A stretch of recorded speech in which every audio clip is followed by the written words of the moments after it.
pakhat nak a tuni bentuk ni songloi chan tha chan songloi tu pathian min ka thang that tuni pathian thang that nak la ka sak nga ding mi chu tor nak phen ti salai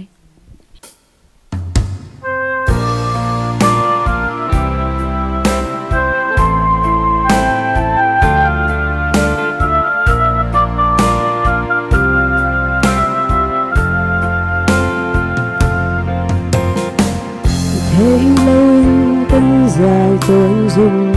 tu cẩn chất nạc cha bôi ba khó khăn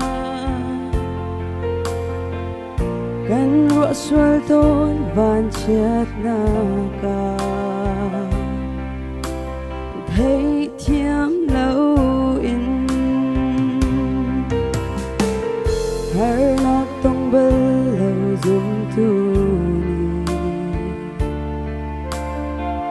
a chat na chung ngok ang thei lo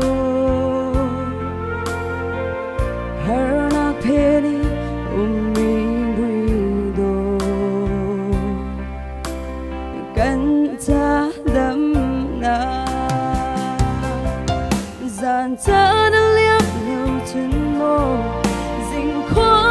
they không read lâu tuổi in na go up lâu chân mô lùng lâm nát suy là chi ở khâu lâu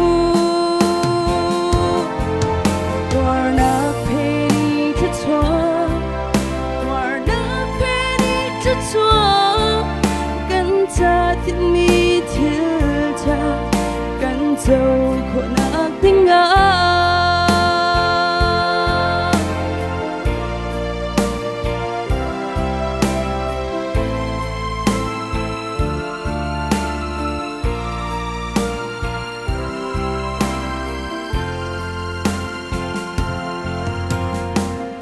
dẫu sẽ vẫn luôn là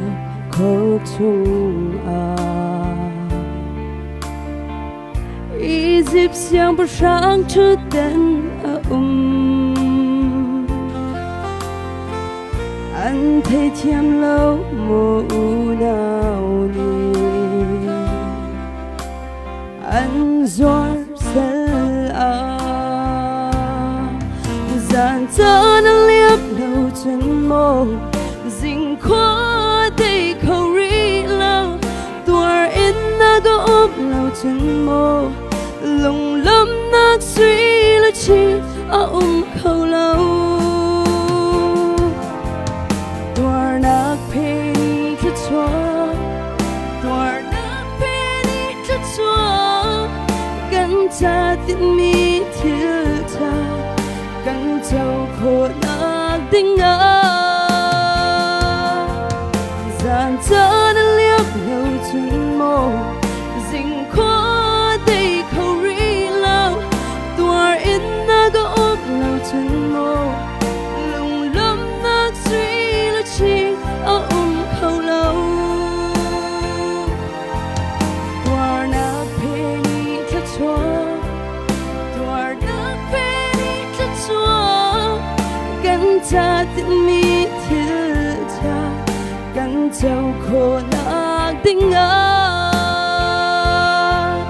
gần cha thiên mi thiên cha gần châu khổ nát tiếng Uy pa ni simpan na pwede tawag ko sa